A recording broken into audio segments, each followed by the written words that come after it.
YRTV నేను రంజిత్. తెలంగాణ రాష్ట్ర వ్యాప్తంగా కూడా నిన్న ఒక సంచలనమైన అంశం పూర్తి స్థాయిలో చర్చ కొనసాగింది. అయితే ఆ విషయంలో పూర్తి స్థాయిలో కూడా నేను ఎక్కడా స్పందించలేదు. వాస్తవానికి బీఆర్ఎస్ పార్టీకి సంబంధించిన కల్వకుంట్ల చంద్రశేఖరరావు గారి కుమార్తె ఎమ్మెల్సీ కల్వకుంట్ల కవిత పూర్తి స్థాయిలో కూడా ఆ లేఖకు సంబంధించిన అంశం రాష్ట్ర వ్యాప్తంగా పెను దుమారం రేగింది. అయితే నిజానికి ఆ లేఖ ఫేకా, ఒరిజినా, లేకపోతే ఆ లేఖను బయట పెట్టింది ఎవరు, అంతా కవిత చుట్టే ఎందుకు రాజకీయం తిరుగుతుంది అనే కోణంలో నేను దాన్ని పూర్తి స్థాయిలో మళ్ళీ అది వాస్తవం కాదా అని తెలిసే వరకు కూడా వెయిట్ చేశాను. సో మొత్తానికి నిన్న ఎయిర్పోర్ట్లో పూర్తి స్థాయిలో కూడా కవిత రాక తర్వాత అదొక క్లారిటీ అయితే వచ్చిపోయిన పరిస్థితి అయితే కనబడింది. పూర్తి స్థాయిలో కవిత ఇతర దేశాలకు వెళ్ళి మళ్ళీ హైదరాబాద్ తిరిగి వచ్చిన తరుణంలో పూర్తి స్థాయిలో కూడా ఏ విధంగా సాదర ఆహ్వానం అందింది అనేది మీరు చూశారు.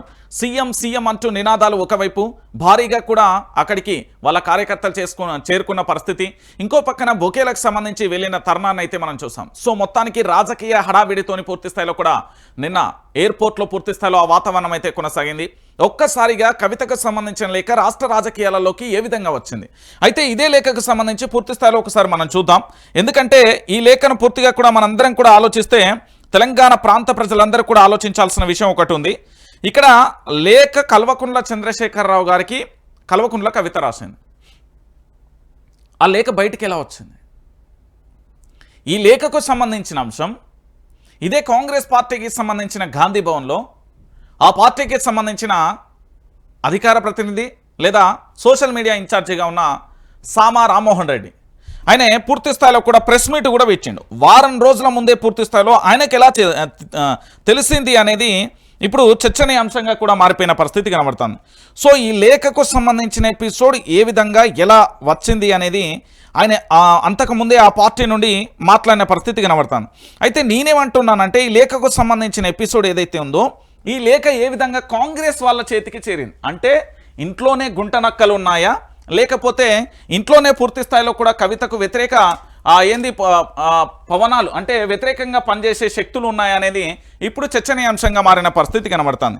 అంటే కవితకు సంబంధించిన ఎపిసోడు ఈరోజు కాంగ్రెస్ పార్టీకి సంబంధించిన అధికార ప్రతినిధి సామా రామ్మోహన్ రెడ్డి పూర్తి స్థాయిలో కూడా చెప్పిన పరిస్థితి కనబడుతుంది. అయితే ఈయనకు ఏ తారీఖున ఎప్పుడు ఏ విధంగా వచ్చాయనేది ఒకసారి మనం పక్కన పెడితే సామా రామ్మోహన్ రెడ్డి ప్రెస్ మీట్ అయితే పెట్టిండు. సో ఈ ప్రెస్ మీట్ పెట్టిండు, ఎందుకు పెట్టిండు అనేది కూడా ఇప్పటికీ కూడా అర్థం కాని పరిస్థితి. అంటే ఆయనకు ముందే సమాచారం ఏ విధంగా వచ్చింది, ఎలా వచ్చింది అనేది పూర్తి స్థాయిలో కూడా మనకు తెలియదు. కవిత లేఖకు సంబంధించి ఈ తెలంగాణలో అందరికంటే ముందు కాంగ్రెస్ పార్టీకి సంబంధించిన అధికార ప్రతినిధిగా ఉండి మీడియా ఇన్ఛార్జిగా ఉన్న సామా రామ్మోహన్ రెడ్డి మొట్టమొదటిసారిగా గాంధీ భవన్లో ప్రెస్ మీట్ పెట్టిండు. ఒకసారి నేను సామా రామ్మోహన్ రెడ్డిని కూడా లైన్లో తీసుకుంటా. సామా రామ్మోహన్ రెడ్డికి లేఖ ఎప్పుడు అందింది, అతను ఈ తెలంగాణ రాష్ట్ర రాజకీయాలలో కవిత రాసిన లేఖ ఆయనకి ఎలా చేరింది, ప్రెస్ మీట్ పెట్టడానికి గల కారణం ఏంది, ఈ మూడు అంశాలు ఒకసారి మాట్లాడే ప్రయత్నం చేద్దాం. సో మొత్తానికి మొట్టమొదటిసారిగా కాంగ్రెస్ పార్టీకి సంబంధించిన స్పోక్స్ పర్సన్స్కి సంబంధించి వైఆర్టీవీలో ఒక ఫోన్ కాల్ అయితే తీసుకోబోతున్నా. రైట్, సామా రామ్మోహన్ రెడ్డి గారు గుడ్ మార్నింగ్ అండి. నేను లైవ్లో నుంచి మాట్లాడుతున్నా. మీకు ఒక చిన్న ప్రశ్న, ఎందుకంటే ఈ తెలంగాణ రాష్ట్ర రాజకీయాలలో ఎమ్మెల్సీ కవితకు సంబంధించిన లేఖ ప్రకంపనలు సృష్టించింది. దానికి కారణం మీరే. ఎందుకంటే మొట్టమొదటిసారిగా ఆ లేఖ మీ దగ్గర నుంచే మీరు పెట్టిన ప్రెస్ మీట్ తర్వాతనే అది చిన్న చిన్నగా అంటే సర్క్యులేట్ అయింది, చర్చ కొనసాగింది. కానీ లేఖ మొత్తం బయటకు వచ్చింది. అంటే పూర్తి స్థాయిలో వాళ్ళ ఏదైతే బీఆర్ఎస్ పార్టీ అంతర్గత విషయం అనుకోవచ్చు, లేదా పార్టీకి సంబంధించి వాళ్ళ నాన్నకు రాసిన లేఖ బయటికి రావడం అనేది ఏ విధంగా వచ్చింది అనేది ఒక చర్చ జరుగుతుంది. కవిత మీద కుట్రలు జరుగుతున్నాయా సెకండరీ. సో ఏంటి అసలు లేఖ మీకెప్పుడు చేరింది, మీరు దాన్ని ఎప్పుడు చూసారు, ప్రెస్ మీట్ కంటే ముందే మీకు అందిందా, ఆ ఒక్క సమాచారాన్ని చెప్తారా? నేను కవిత గారి లోపల ఉంటున్నటువంటి అసంతృప్తి లేఖ ద్వారా తన తండ్రికి రాసింది అనేటటువంటిది ప్రజల ముందుకి 14వ తారీఖు, ఈ నెల 14వ తారీఖునే నేను గాంధీ భవన్ నుంచి ప్రెస్ మీట్ పెట్టి మరి చెప్పిన. అవును, ప్రెస్ మీట్ లో కూడా ఆ లేఖలో నిన్న ఏదైతే బహిర్గతమైనటువంటి లేఖలో ఉన్నటువంటి అంశాలని నేను చాలా స్పష్టంగా కూడా చెప్పిన. బీజేపీ నన్ను లోపటేస్తే నాకు ఇబ్బంది కలుగుతుంటే బీజేపీ మీద కొట్లాడకపోవడం అనేటటువంటిది రాంగ్ మెసేజ్ పోతుందనే ఆవేదన తన యొక్క లెటర్ లో రాయడం, 42% బీసీ రిజర్వేషన్స్ పైన స్పందించకపోవడం లాంటి అనేక అంశాలను రాసింది. అంతేకాదు ఉత్తరంలో రాయలేనటువంటి చాలా ముఖ్యమైనటువంటి కుటుంబానికి సంబంధించిన వ్యవహారాలలో కూడా అక్కడ ఒక గందరగోళ పరిస్థితి అయితే ఖచ్చితంగా ఉంది. రాజకీయంగా గుర్తింపుని కూడా తొలగించేటటువంటి కుట్రలు తన పట్ల చేస్తున్నటువంటి ఒక ఆవేదన కూడా తండ్రి దగ్గర అవకాశం వస్తే చెప్పేటటువంటి దాని మీద ఉందని నేను చెప్పినా, మళ్ళీ ఇప్పుడు కూడా చెప్తున్నా. భవిష్యత్తులో కూడా ఇంకా కొన్ని అంశాలు కవిత గారి హరీష్ రావు గారి కూడా నేను చెప్పబోతున్నా. ఒక చిన్న వాళ్ళదేంది అని. కానీ నేను అనేది ఏంటంటే 14 తారీఖు నేను ప్రెస్ మీట్ పెట్టి లేఖకు సంబంధించినటువంటి అంశాలు నేను చెప్తే, ఆ రోజు స్పందించినప్పుడే నేను చెప్పిన, నన్ను అడిగిండ్రు మీ కాడ ఉందా, మీరు దమ్ముంటే చూపెట్టాలి అన్నారు. అవును, నేను చెప్పినటువంటి లేఖ రాయలేదని చెప్పి కవిత గారిని చెప్పానండి, నేను మీ ముందుకు వస్తా అని చెప్పిన ఆ రోజు. ఇప్పుడు మళ్ళీ నిన్న ఏదైతే లేఖ వచ్చిన తర్వాత ఇదే బీఆర్ఎస్ పార్టీ కింద స్థాయిలో కార్యకర్తలకి పాపం వాళ్ళకి ఏంది డైరెక్షన్ ఇస్తారు అంతే, అది ఫేక్ లెటర్ అని చెప్పుండ్రి అని. ఇక కొంతమంది వాళ్ళకి సంబంధించినటువంటి వాళ్ళందరూ సంతకం అట్లా లేదు, సంతకం ఇట్లా లేదు, అది ఫేక్ లెటరు, కవిత గారు రాయలేదు, కాంగ్రెస్ పార్టీ క్రియేట్ చేసింది, రామ్మోహన్ రెడ్డి క్రియేట్ చేసింది ఇవన్నీ అని చెప్పేసి నన్ను సరే వారి యొక్క సోషల్ మీడియా మాధ్యమాల్లో ఎవరికి పేలినట్టు వాడు పేల్చుకుంటూ పోయిండు. కానీ వాస్తవం ఏంటిది, ఎయిర్పోర్ట్లకి బయటకు వచ్చినాక స్వయాన కవిత గారే చెప్పినటువంటి దాని తర్వాతనైతే అందరికీ ఒకటి ఏమైపోయింది, ఆ లెటర్ అనేది అట్లా కూడా ఇట్లా బయటకు వచ్చింది అని ఆమె కూడా ప్రశ్న బయటికి తీసుకొని వచ్చింది. అవును, ఎట్లా బయటికి వచ్చింది అనేటటువంటి అంశం చేస్తే పక్కనే లేఖ రాసిందా లేదా, ఇది ఆ విషయానికి వద్దాం మనము. రైట్, అది లేఖ రాసింది వాస్తవం. ఇప్పుడు ప్రశ్న ఏంటంటే $1 మిలియన్ ప్రశ్న ఏంటి అంటే, వాళ్ళ ఇంట్లో రాసిన లేఖ మీ ఇంట్లో ప్రత్యక్షమైంది, మీ చేతిలో. ఇవి రాజకీయాలు కదా రంజిత్ గారు, ఎవరు సోర్సెస్ వాళ్ళకు ఉంటాయి. అంటే మీకు 14వ తారీఖు రోజే తెలుసా? ఇంకొక మాట, 14వ తారీఖు రోజే తెలుసా, అంతకు ముందే మీకు ఏమైనా లేఖ అందిందా? అంటే అది లేఖ రాసింది మాత్రం మే నెలలో, అవును, ఫస్ట్ వీక్ సెకండ్ 14 మేనే కదా నేను పెట్టింది కూడా అప్పుడే. అప్పటికే విషయాలు తెలిసినప్పటికీ కూడా అన్ని కూడా ఒకసారి క్రాస్ చెక్ చేసుకొని ఖచ్చితంగా ఉంది. అంటే నేనేమంటున్నా అంటే అది 14వ తారీఖు మీ దగ్గరికి వచ్చింది, అది లేఖ రాసింది 2వ తారీఖు 5/2025 కదా. అంతకంటే ముందే మనకు తెలుసు, 14 తారీఖు కాదు, అంతకు ముందే. అంటే అందాద ఏ తేదీలో, క్రాస్ చెక్ చేసుకుంటావు కదా, అందాద ఏ తేదీలో మీకు అంది ఉంటది ఈ లేఖ? ఇప్పుడు నాకు ఏదో లేఖ అందింది అనేటటువంటి విషయం అంటే మీ దగ్గర చాలా సోర్సెస్ ఉన్నది అనేది బలంగా విశ్వసిస్తున్నాము. ఆ విషయాలు ఒక్కటి మాత్రం స్పష్టంగా మేము చెప్తున్నాము. చెప్పండి. 14 తారీఖు కంటే ముందే కూడా నాకు తెలుసు, 14 కంటే ముందే. కాకపోతే ఏంటంటే అసలు వాస్తవమా కాదా, జస్ట్ సోర్స్ వచ్చింది అనంత మాత్రాన మనం ఏదో తెలియకుండానే బయటకు మాట్లాడడానికి ఉండదు. అది అవును, అన్ని ఉండి ఎస్ ఖచ్చితంగా జరిగింది అనేటటువంటి ఎస్టాబ్లిష్ చేసుకున్న తర్వాతనే నేను ప్రెస్ మీట్ పెట్టినా. ఓకే, థ్యాంక్ యూ అండి, థ్యాంక్ యూ అండి. ఈ చెప్పండి. మొన్న ఇంకొకటి కూడా పెట్టిన, హరీష్ రావు గారి ఇంటికి కేటీఆర్ ఎందుకు పోయింది అనే దానికి కూడా నేను చెప్పిన. ఏంటది? ఎందుకు అనంటే ఇప్పుడు కార్యకర్తలకు కానీ పార్టీ శ్రేణులకు ఏమని చెప్పారు, హరీష్ రావు గారి ఫాదర్ కి బాలేదు కాబట్టే పోయిండు అని అన్నారు. అవును, మీలాంటి వాళ్ళు సింపుల్ ప్రశ్నతో ఏమడగాలంటే, పానం బాలేని వ్యక్తి ఏఐజీ హాస్పిటల్ ఉన్నాడు. అవును, ఇది ఇంటికాడ కలిసి 2 రోజులు మంత్రాలు చేసుకోనికి ఏముంటది. ఓకే, ఆడ కూడా పరిస్థితి బాలే, భవిష్యత్తులో ఆ విషయాలు కూడా కొన్ని బయటకు తేబోతుంది. అంటే ఏమైనా హింట్ ఇస్తారా వైఆర్టీ వేదికగా? సేమ్ కవిత గారి కథనే హరీష్ రావు గారిది కూడా ఉంది. Okay, thank you. రైట్, ఇది మ్యాటర్ అండి. ఎందుకు నేను ఈ అంశాన్ని ప్రధానంగా నొక్కి చూపెట్టినా అంటే, మీ అందరికీ తెలుసు చాలా ఇప్పుడు $1 మిలియన్ ప్రశ్న నాకు కూడా యాజ్ ఏ జర్నలిస్ట్గా నేను దాని ఇన్వెస్టిగేషన్ ఎట్లా స్టార్ట్ చేసినా కూడా మళ్ళీ కాంగ్రెస్ పార్టీకి సంబంధించిన సామా రామ్మోహన్ రెడ్డి దగ్గరికి వెళ్తుంది. ఎందుకంటే ఆయన 14వ తారీఖు ప్రెస్ మీట్ పెట్టిండు, కవిత ఎమ్మెల్సీ కవిత గారికి సంబంధించి కల్వకుంట్ల చంద్రశేఖరరావు గారికి లేఖ రాసింది. ఆయన 14వ తారీఖు ప్రెస్ మీట్ పెట్టిండు. దానికంటే ముందే అంటే బహుశా 2వ తారీఖు 5వ నెల 2025లో కవిత లేఖ రాసింది. 14వ తారీఖు ముందంటే ఆయన maximum of the record maybe 5వ తారీఖు 10వ తారీఖు చెప్పలేకపోయినా కూడా ముందే లేఖ ఏ విధంగా అందింది అనేది ఇప్పుడు ఒక $1 మిలియన్ ప్రశ్న. ఇది తెలంగాణలో చాలా, ఎందుకంటే ఒక రాజకీయ పార్టీ తన యొక్క పూర్తి స్థాయిలో బీఆర్ఎస్ పార్టీ 25వ రజతోత్సవ సభ అంటే 24 సంవత్సరాలు పూర్తి చేసుకుని 25వ సంవత్సరంలో అడుగు పెడుతున్న తరుణంలో తెలంగాణ రాష్ట్ర రాజకీయాలను ఒక్కసారిగా షేక్ చేసింది ఆ సభ.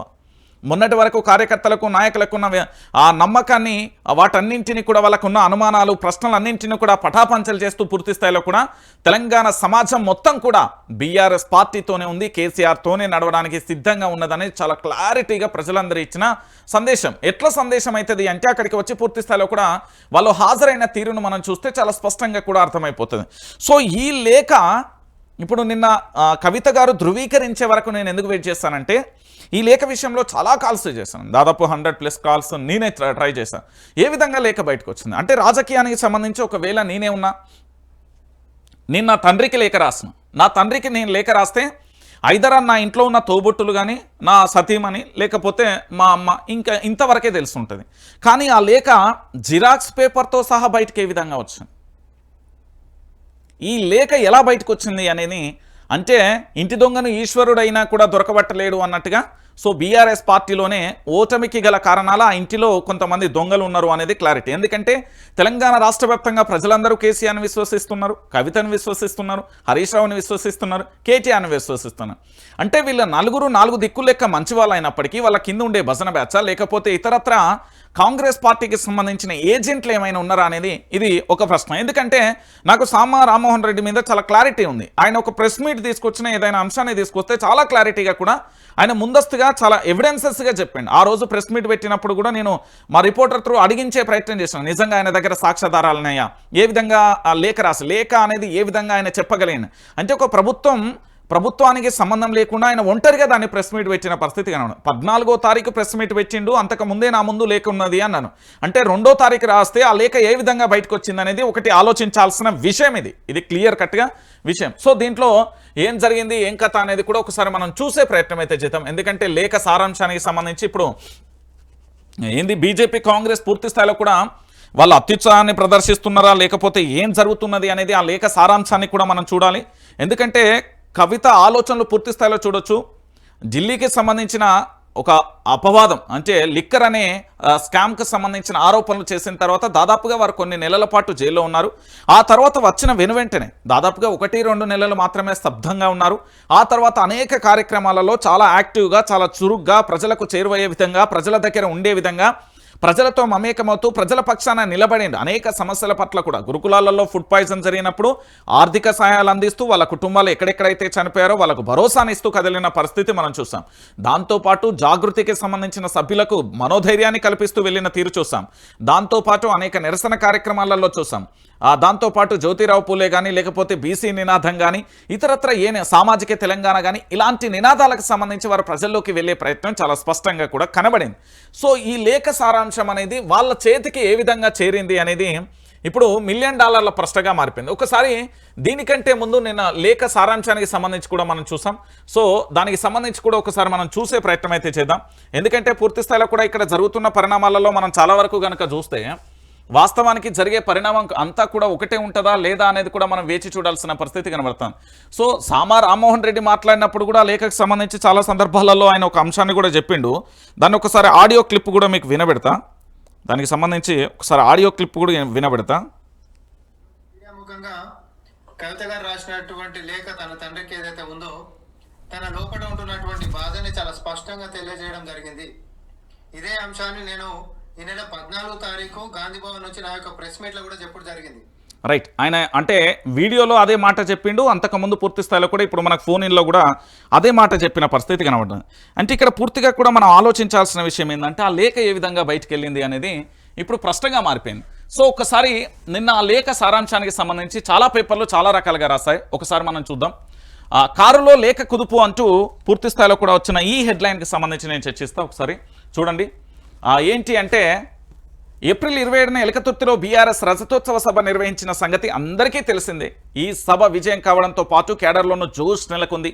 అయితే సభకు ప్రజలు కేడర్ నుంచి వచ్చిన స్పందనతో పాటు మాజీ సీఎం కేసీఆర్ ప్రసంగం తీరును విశ్లేషిస్తూ కవిత లేఖ రాశారు. ఈ నెల 2న కేసీఆర్కు లేఖ రాసినట్టుగా ఆలస్యంగా కూడా లేఖ వెలుగులోకి వచ్చింది. ఆ లేఖ ఇప్పుడు రాజకీయంగా చర్చనీయాంశం కావడంతో పార్టీతో పాటు పార్టీలోనూ కూడా కలవరం రేపుతుంది. లేఖలో పార్టీ అంతర్గత విషయాలు ఉన్నాయి. అయినప్పటికీ పార్టీతో కేటీఆర్తో ఆమెకు విభేదాలు ఉన్నట్టుగా ఇప్పటికే ప్రచారం జరుగుతున్నది. ఈ లేఖ ఆ ప్రచారానికి ఊతమిచ్చినట్లుగా అయిందని పార్టీ నేతలు కూడా చర్చించుకుంటున్నారు. మరోవైపు కవిత సన్నిహితులు మాత్రం ఆ లేఖ రాయలేదని చెప్తూనే మరోవైపు కేడర్ అభిప్రాయాన్ని మాత్రమే లేఖలో పేర్కొన్నట్లుగా ఉందనే అభిప్రాయాన్ని కూడా వ్యక్తం చేశారు. దాదాపుగా 20 రోజుల తర్వాత లేఖ ఎలా బయటకు వచ్చింది, ఎవరు లేఖలు ఇచ్చారు, ఎందుకు ఇచ్చారు, ఈ సమయంలో ఇవ్వాల్సిన అవసరం ఏమొచ్చింది అనేది సర్వత్రా కూడా ఉత్కంఠంగా మారిన పరిస్థితి కనబడుతుంది. ఇక నేను చెప్పే అంశం ఏంటంటే కవితకు సంబంధించిన ఈ లేఖ ఏదైతే ఉందో ఈ లేఖకు సంబంధించి పూర్తిగా చర్చనీయాంశంగా మారుతుందండి.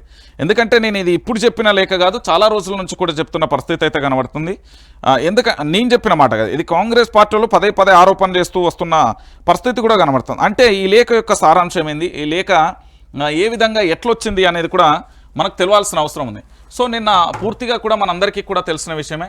నిన్న ఏది ఎమ్మెల్సీ కవితకు సంబంధించి నిన్న ఎయిర్పోర్ట్లోకి వచ్చిన తర్వాత పూర్తి స్థాయిలో జరిగిన అంశాలు కూడా మనం చూసాం. ఎందుకంటే వారు నిన్న ఎయిర్పోర్ట్కు వచ్చిన తర్వాత పూర్తిగా కూడా అంటే వారు ఎయిర్పోర్ట్లోకి వచ్చిన తర్వాత అక్కడ ఏ విధంగా సాదర ఆహ్వానం పలికిళ్ళు ఏం కథ అనేది కూడా మనం చూసే ప్రయత్నం అయితే చేసాం. సో ఫైనల్గా ఇక్కడ జరుగుతున్న ఎపిసోడ్ కూడా మన అందరం కూడా ఆలోచించాల్సిన విషయం ఏంటి అనేది కూడా చూడొచ్చు. సో కవిత లేఖతో పాటుగా పూర్తి స్థాయిలో కూడా ఇది కవిత లేఖ.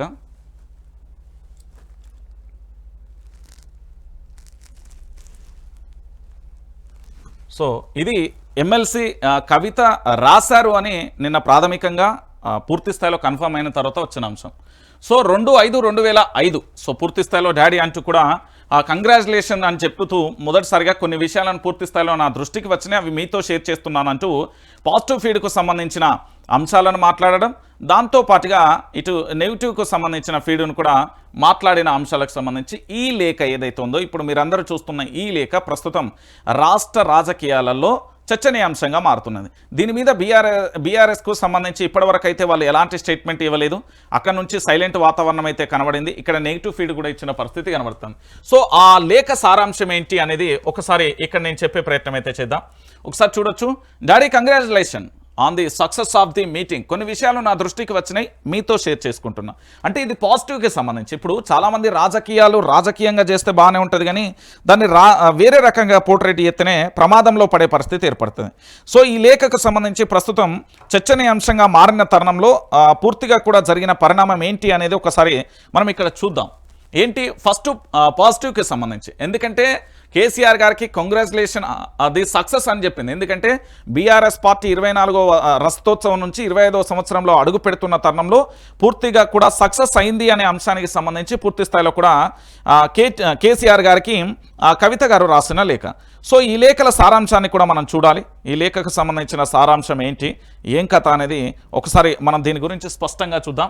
మొదటగా పాజిటివ్ ఫీడ్కు సంబంధించి ఏమున్నాయి, క్యాడర్లో మోరల్ ఈజ్ హై అంటూ కూడా, అంటే వాళ్ళకు నమ్మకాన్ని పెంచాలి, వాళ్ళకు బీఆర్ఎస్ పార్టీ మీద పూర్తి స్థాయిలో కూడా హై అయిపోయింది. దాంతోపాటు క్యాడర్కు సంబంధించి సస్టైన్డ్ అంటూ legibility to your speech with attention అంటూ కూడా చెప్పిన పరిస్థితి కనబడుతుంది. క్యాడర్ అటెన్షన్గా పూర్తి స్థాయిలో కూడా కేసీఆర్కు సంబంధించిన స్పీచ్ ఎలా ఉండబోతుంది అనేది కూడా దానికి సంబంధించి పర్ఫెక్ట్గా ఉంది. మీరు ఆపరేషన్ కగార్ మీద మాట్లాడడం చాలామందికి కూడా నచ్చింది. కాంగ్రెస్ ఫెయిలు, దాంతోపాటు మీరు చెప్పిన తీరు కూడా చాలా బాగుందని అనుకున్నారు. ఇక దాంతోపాటు పెహల్గామ్ అమరవీరులకు మౌనం చాలా బాగుంది. ఇక పర్సనల్గా మీరు రేవంత్ రెడ్డి పేరు తీసి తిట్టకపోవడం చాలామందికి కూడా నచ్చిన అంశం. ఆయన మిమ్మల్ని రోజు విమర్శిస్తున్నా కూడా మీరు హూందాతనంగా ఉన్నారనే ఫీడ్బ్యాక్ వచ్చింది. ఇక 7 తెలంగాణ అంటే బీఆర్ఎస్ అంటే కేసీఆర్ అని మీరు బలంగా చెప్తున్నారని చాలామంది అనుకున్నారు. ఇక తెలంగాణ తల్లి విగ్రహం మార్చడం, తెలంగాణ గీతం విషయం మీరు మెన్షన్ చేస్తారని ఎదురు చూస్తాం. ఓవరాల్గా ఇంకొంచెం పంచులు ఉంటాయని అనుకున్నారు, కానీ కేడర్ లీడర్ అసంతృప్తికి లోనయ్యారనేది ఒక అంశం. ఇక డాడీ ఏది పోలీసులకు వార్నింగ్ కూడా బాగుంది అంటూ కూడా ఇక్కడ చెప్పిన పరిస్థితి కనబడుతుంది. సో ఇక్కడ విషయం ఏంది అనేది ఒకసారి మీరు అందరూ కూడా ఆలోచించాల్సిన విషయం ఏంటంటే, ఒకటి కల్వకుంట్ల చంద్రశేఖరరావు గారికి సంబంధించి పూర్తి స్థాయిలో కూడా వారు ఇచ్చిన స్పీచ్లో ఆంధ్ర పెత్తందారి వ్యక్తులను ఉంటే వాళ్ళని మనం అనేక రకాలుగా విమర్శించవచ్చు. సాంబార్ ఇడ్లీ, ఆంధ్ర పెత్తందారి వ్యవస్థ, సమైక్యవాదం, పెట్టుబడిదారు వ్యవస్థ, లేకపోతే మా వనరులను దోచుకుంటుళ్ళు అని రకరకాలుగా చెప్పొచ్చు. ఇక్కడ విషయం ఏంటంటే ప్రత్యేక తెలంగాణ రాష్ట్రం వచ్చింది. ఈ ప్రత్యేక తెలంగాణ రాష్ట్రంలో పూర్తి స్థాయిలో విమర్శించదలుచుకుంటే ఇక్కడ కాంగ్రెస్ పార్టీ ఏది అయితే ముఖ్యమంత్రిగా పనిచేస్తున్న కల్వకుంట్ల చంద్రశేఖరరావు ఒక రాష్ట్రాన్ని తీసుకొచ్చిన వ్యక్తి, ఇక్కడి వ్యక్తులను తిడితే అది హూందాతనానికి లోన్గా మారిపోతుంది. సో దాంట్లో కేసీఆర్ ఆలోచించి ఉండొచ్చు అనేది ఒక వాదన వినబడ్డది. ఇక నెగిటివ్ ఫీడ్బ్యాక్ కూడా చూద్దాం. ఉర్దూలో మాట్లాడకపోవడం, వక్స్ బిల్లు మీద మాట్లాడకపోవడం, బీసీలకు 42% రిజర్వేషన్ల అంశం విమర్శించడం, ఎస్సీ వర్గీకరణ అంశంపై మాట్లాడకపోవడం, ఇంత పెద్ద మీటింగ్కు మళ్ళీ పాత ఇన్ఛార్జీలను ఇవ్వడంతో వాళ్ళు పాత పద్ధతిలో తెలంగాణ ఉద్యమకారులకు సదుపాయం కల్పించలేదని ఫీడ్బ్యాక్ కొన్ని నియోజకవర్గాలలో నుంచి వచ్చింది. మళ్ళీ పాత ఇన్ఛార్జీలకే లోకల్ బాడీ ఎన్నికలలో బీఫామ్లు పార్టీ ఇస్తుందని ఇన్ఛార్జీలు చెప్పుకుంటూ కొన్ని దగ్గరలో తెలిసింది. ఇక లోకల్ బాడీలో సర్పంచులుగా పోటీ చేయాలనుకునే వాళ్ళు కూడా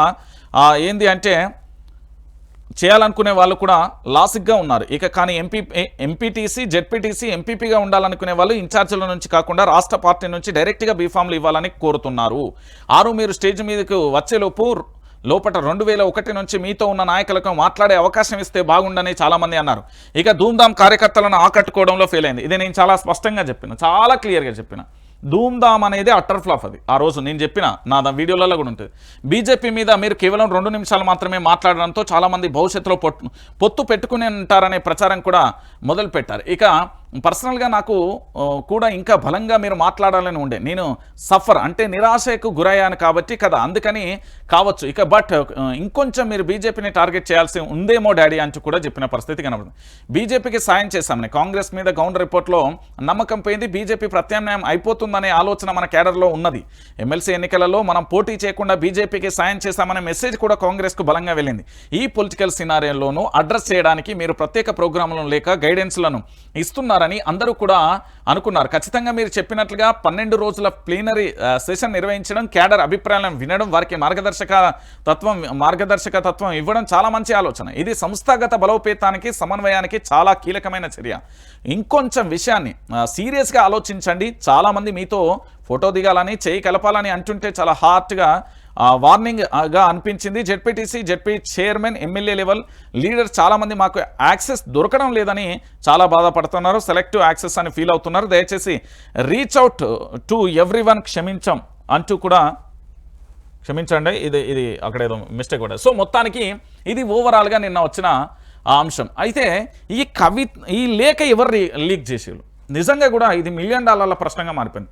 ఇంటి దొంగలను ఈశ్వరుడైనా కూడా పూర్తి స్థాయిలో కూడా దొరకబట్టలేడు అన్నట్టుగా బీఆర్ఎస్ పార్టీకి మొదటి నుంచి ఆది నుండి ఇదొక శాపంగా మారిపోతుంది అనే అంశాన్ని మనం చూసాం. గతంలో కాంగ్రెస్ పార్టీలో ఉన్నప్పుడు కొంతమంది ఇప్పుడున్న సీనియర్ మంత్రులు కావచ్చు, కొంతమంది కేసీఆర్కు పూర్తి స్థాయిలో సమాచారం అందిస్తున్నారని గతంలో పూర్తి స్థాయిలో రేవంత్ రెడ్డి ఆగ్రహ జ్వాలలను గాంధీ భవన్ సాక్షిగా వెళ్ళగక్కిన సందర్భాలు కోకొల్లలుగా చూసాం. చాలా సందర్భాలలో కూడా మనకు కనిపించాయి.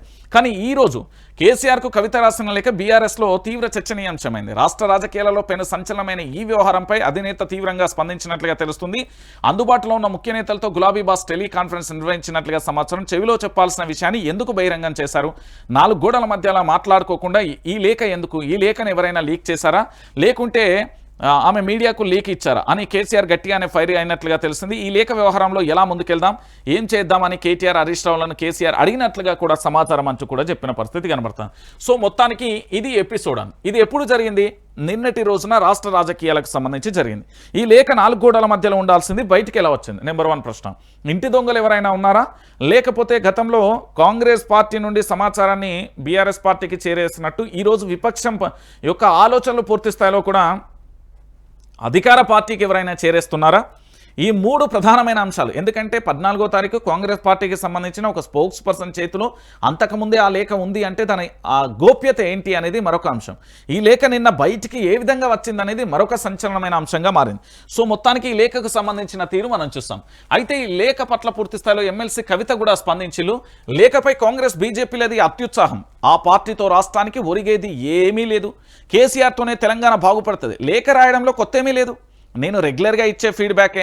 కానీ లేఖ బహిర్గతం కావడంపై అనుమానాలు కేసీఆర్ దేవుడు అనుమానాలు ఉన్నాయి అంటూ చెప్పారు. ఆయన చుట్టూ దయ్యాలున్నాయి. నేను రాసిన లేఖ బయటకు వచ్చిందంటే ఇతర నేతల పరిస్థితి ఏంటనేది చర్చ జరగాలి. కోవట్లను పక్కన పెడితేనే పార్టీకి మేలు.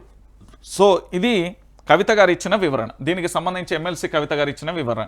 అయితే కేసీఆర్ చుట్టూ దయ్యాల అలాంటి వారితో బీఆర్ఎస్కు నష్టం. కోవట్లను పూర్తి స్థాయిలో కూడా చూడండి.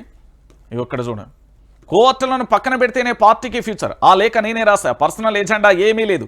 నేను అంతర్గతంగా రాసిన లేఖ ఎలా లేక్ అయింది, దాని వెనుక ఎవరున్నారో తెలియాలి. కుట్రలు కుతంత్రాలు జరుగుతున్నాయని ఇప్పటికే చెప్పా. అనేక సార్లు నా అభిప్రాయాన్ని కేసీఆర్కు వివరించా. రెగ్యులర్గా ఫీడ్బ్యాక్ ఇస్తూనే ఉంటా. శంషాబాద్ ఎయిర్పోర్ట్లో బీఆర్ఎస్ ఎమ్మెల్సీ కల్వకుంట్ల కవిత స్వాగతంలో కనిపించని గులాబీ లీడర్లు, జెండాలు. సో మొత్తానికి శంషాబాద్ ఎయిర్పోర్ట్లో పూర్తి స్థాయిలో మీడియాతో మాట్లాడుతున్న ఎమ్మెల్సీ కవితకు సంబంధించి మనం చూస్తున్నాం. ఆ కేసీఆర్ దేవుడెరుగు, కానీ ఆయన చుట్టూ దెయ్యాలున్నాయి. వారి పట్ల పార్టీకి నష్టం జరుగుతుంది. కేసీఆర్ కూతుర్నైనా నేను రాసిన లేఖ బయటికి వచ్చిందంటే పార్టీలో ఇతర సామాన్యుల పరిస్థితి ఏమిటి? దీనిపై చర్చ జరగాల్సిన అవసరం ఉంది. నా కుమారుడి గ్రాడ్యుయేషన్ కార్యక్రమానికి వెళ్ళిన తర్వాత లేఖ లీక్ అయిందని హంగామా జరిగినట్లుగా తెలిసింది. ఆ లేఖ 2 వారాల క్రితమే నేను కేసీఆర్కు రాశాను. గతంలో లేఖల ద్వారా అనేక సందర్భాలలో నా అభిప్రాయాన్ని చెప్పాను. అందులో నా పర్సనల్ ఎజెండా ఏమీ లేదు. నేను రెగ్యులర్గా ఫీడ్బ్యాక్ ఇస్తూనే ఉంటాను. చాలాసార్లు నా అభిప్రాయాలను వెల్లడించాను. అంతర్గతంగా రాసిన లేఖ ఈసారి బహిర్గతం కావడం చాలా బాధాకరం. బాధాకరం. ఈ లీకుల వెనుక ఎవరున్నారో తెలవాలి అంటూ పూర్తి స్థాయిలో ఎమ్మెల్సీ కవితకు సంబంధించి చాలా సీరియస్ అయితే ఇది వాస్తవమైన విషయం. సో పూర్తిగా కూడా ఇక్కడ మనందరం కూడా ఆలోచించాల్సిన విషయం ఏంది అనేది కూడా మనం పూర్తి స్థాయిలో తెలవాలి. ఏంది ఇక్కడ కేసీఆర్ చుట్టూ దయ్యాలు ఉన్నాయంటూ బీఆర్ఎస్ పార్టీకి సంబంధించిన ఎమ్మెల్సీ కల్వకుంట్ల కవిత సంచలనమైన వ్యాఖ్యలు చేశారు. ఆమె కొడుకు ఆదిత్య గ్రాడ్యుయేషన్ కార్యక్రమానికి అమెరికా వెళ్లిన కవిత శుక్రవారం రాత్రి తిరిగి హైదరాబాద్కు చేరుకున్నారు. శంషాబాద్ విమానాశ్రయంలోనే ఆమె మీడియాతో మాట్లాడారు. ఇటీవల కేసీఆర్కు రాసిన లేఖ లీక్ కావడంపై కూడా స్పందించారు. పార్టీలో కుట్రలు కుతంత్రాలు జరుగుతాయని తాను ఇటీవలే చెప్పానని కవిత గుర్తు చేశారు. ఇప్పుడు తాను రాసిన లేఖ బహిర్గతం అవ్వడంతో ఏం జరుగుతుందనోనని పార్టీలో ఉన్న అందరం ఆలోచించుకోవాల్సిన అవసరం ఉందన్నారు. పార్టీలో అన్ని స్థాయిలలో ఉన్నవారు చర్చించుకుంటున్న విషయాలు దాదాపు సగం మంది తెలంగాణ ప్రాంత ప్రజలు అనుకుంటున్న విషయాలే తాను చెప్పానని కూడా క్లారిటీ ఇచ్చిన పరిస్థితి కనబడుతుంది. ఇక్కడ ఇంకొక విషయం ఏంటంటే ఇందులో తనకు వ్యక్తిగత ఎజెండా ఏమీ లేదన్నారు. వ్యక్తిగతంగా ఎవరిపైన ద్వేషం లేదని, ఎవరిపైన ప్రేమ లేదని తెలిపారు. పార్టీ అధినేతకు తాను రాసిన లేఖ బహిర్గతమైందంటే దాని వెనుక ఎవరున్నారో ఆలోచించుకోవాల్సిన అవసరం ఉందన్నారు. మా నాయకుడు కేసీఆర్ లేఖ బహిర్గతం కావడంతో కాంగ్రెస్ బీజేపీలు కోతికి కొబ్బరి చిప్ప దొరికినట్లు సంబరపడుతున్నాయని కవిత అన్నారు. బీఆర్ఎస్ ఆగమైనట్లుగా ఆ పార్టీ నాయకులు మాట్లాడుతున్నారని, తమ నాయకుడు కేసీఆర్ అని స్పష్టం చేశారు. కేసీఆర్ నాయకత్వంలోనే తెలంగాణ బాగుపడుతుందని, పార్టీ సైతం ముందుకెళ్తుందని వివరించారు. పార్టీలో చిన్న లోపాలపై చర్చించుకొని సవరించుకొని కోవర్టులను పక్కకు జరుపుకోవాలని ముందుకెళ్తేనే పార్టీకి 10 కాలాల పాటు బాగుంటుందని అభిప్రాయాన్ని వ్యక్తం చేస్తున్నారు. ఒకవేళ ఈ లేఖ గురించి కనుక బయటికి రావాలి, సరే ఈ లేఖకు సంబంధించే పూర్తి స్థాయిలో కూడా బయటికి రావాలంటే వాస్తవమైన విషయం ఏంటంటే ఈ లేఖ బయటికి అంటే లేఖ రిలీజ్ చేసింది ఎవరు, ఈ లేఖ ఏ పరిస్థితులలో బయటకు వచ్చింది అనేది కూడా తెలవాలి అంటే అది మళ్ళీ కంప్లైంట్ల రూపంలో వెళ్లాల్సిన పరిస్థితి కనబడుతుంది. సో పూర్తి స్థాయిలో కూడా ఇక్కడ విషయాన్ని కూడా మనం గమనిద్దాం. ఎందుకంటే లేఖపై చాలా క్లారిటీగా కూడా తేల్చేసింది కవిత. ఫలించని రాయబారాలు తానే రాశానని స్పష్టం. ప్రజలు అనుకున్న విషయాలు చెప్పారు. నాకు వ్యక్తిగత ఎజెండా ఏమీ లేదు, ఎవరిపైన ద్వేషం లేదు. లీకులపై చర్చ జరగాల్సిందే. పార్టీలోని కోవర్టులను పక్కన పెట్టాలి. కేసీఆర్ చుట్టూ ఉన్న దయ్యాలతోనే నష్టం. బీఆర్ఎస్లో వారసత్వం కంటిన్యూ. అన్నకు బీఆర్ఎస్, చెల్లికి టీబీఆర్ఎస్ అంటే కేటీఆర్ అన్నింటా ఫెయిల్ అయిన భాషలోనే కవిత నాయకత్వ లక్షణాలలో తనకు సగభాగం అంటూ హింట్స్ ఆనాడే పూర్తి స్థాయిలో బయటపడుతుంది. అంటే గులాబీ సైలెన్స్. బీఆర్ఎస్కు ఒక కుదిపేసిన లేఖ. కవిత లేఖపై స్పందించిన నేతలు, సీనియర్ నేతలు సైతం మౌనం. పరిణామాలను గమనిస్తున్న హైకమాండ్ తీవ్ర ఏంది అంటే పూర్తి స్థాయిలో కూడా విమర్శలతో పదును పెట్టిన రాబోయే రోజులలో స్థానిక ఎన్నికలపైన ప్రభావం. కోవర్టులు వాళ్ళేనా? కవిత వ్యాఖ్యలతో బీఆర్ఎస్లో చర్చ. కేసీఆర్తో నిత్యం ఉండేది 4-5గురే. వాళ్ళే 5 పేజీల లేఖను లీక్ చేశారా? తనపై పార్టీలో కుట్ర జరుగుతుందని కవిత చాలా సందర్భాలలో కూడా ఆవేదన వ్యక్తం చేసిన పరిస్థితి కూడా కనబడుతుంది. అసలు ఆ 5గురు ఎవరు, ఏం కథ అనేది కూడా ఒకసారి చూద్దాం. కోవర్టులు వాళ్ళేనా? ఏంది కోవర్టులు? గులాబీ పార్టీలో కోవర్టులు ఉన్నారని ఎమ్మెల్సీ కవిత చేసిన వ్యాఖ్యలు పార్టీలో హాట్ టాపిక్గా మారాయి. అసలు ఎవరు అలా పనిచేశారు? పార్టీలో ఉంచి ఇలాంటి వ్యతిరేక కార్యక్రమాలకు ఎవరు పాల్పడుతున్నారు అనేది ఇప్పుడు క్యాడర్ నాయకులు సైతం చర్చించుకుంటున్నారు. అధినేత కేసీఆర్తో నిత్యం ఫామ్ హౌస్లో ఉండే నేతలే ఇలా వ్యవహరిస్తున్నారా అనేది ఇప్పుడు చర్చనీయాంశానికి దారితీసింది. నాడు నేడు గులాబీ పార్టీ క్రమశిక్షణకు మారుపేరు. ఉద్యమకాలం నుంచి పార్టీలో అంతర్గత వ్యవహారాలను, పార్టీ చేయబోయే కార్యక్రమాలను చర్చించి గోప్యంగా ఉంచేవారు. పార్టీ కార్యక్రమం చేసే వరకు ఇతరులకు తెలిసేది కాదు. అయితే ఇప్పుడు క్రమశిక్షణ తప్పారా అనే చర్చ మొదలైంది.